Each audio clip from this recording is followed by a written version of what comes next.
Okay, so for day number 4, we have the TL-7. Now, this is the second to last one, not yesterday being the second to last one like I thought it was. Tomorrow is the last one, just in case anyone got a little bit confused. I messed up, not you. So the TL-7, is it worth 10,000 minimum bid? I mean, sure, it's a tier 9 premium. Yes, it's worth 10,000 gold. Is it any good?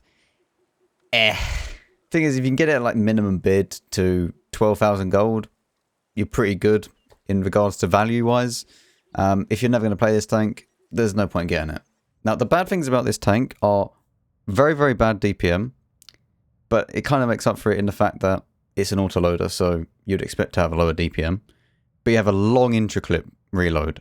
Dispersion isn't great, but it's also not awful. You see where I'm going with this? It's kind of...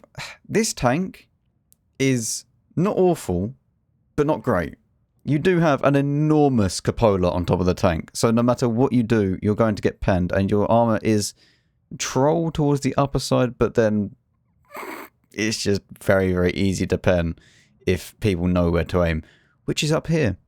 I mean, at the end of the day, once you get every single, you know, your usual items onto it, and if you do get the field mods, you obviously have the maintaining speed across all terrain types because it is a tank destroyer, not a medium tank. So you do get the good field mod, and you can go ahead and increase the aiming, or sorry, the dispersion. Go and grab the free view range.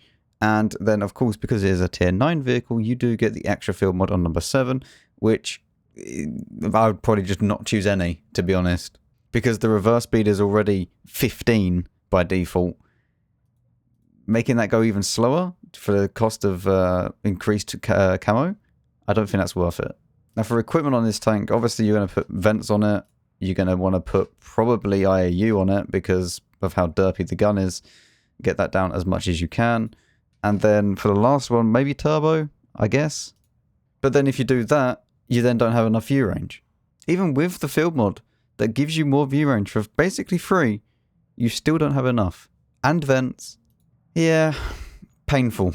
I mean, maybe you could just remove the IAU, to be fair, and then put on turbo, and then it's a lot better. But then you have 0.34 dispersion, so over distance, that's not going to be great. So this is probably the optimal setup for the tank. Yeah, it's definitely not one of those vehicles where you can pick and choose your equipment like the ISU 1222. But, I mean, the thing is, as I just said earlier, it's fine. It's not amazing, but it's not awful. You have 2.2 intra-clip reload.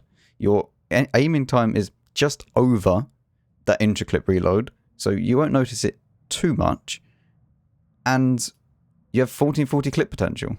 For a 37-second reload, that isn't the worst. It's definitely not the best. And this will probably be quite painful to mark because as soon as you probably get towards the 92% area, if you start having very, very fast games, that reload time is going to be awful. Fuel tanks being only 175 is also an issue. However, being a tank destroyer, you are a little bit further back. You're not necessarily going to go and brawl with this tank, or at least I wouldn't recommend you brawl. So this isn't too much of a problem, a little bit like the ISU in the previous video, but that is still something to take into consideration. Your fuel tanks are very, very weak. But overall, I don't think this is inherently an awful tank. It's definitely not great, though.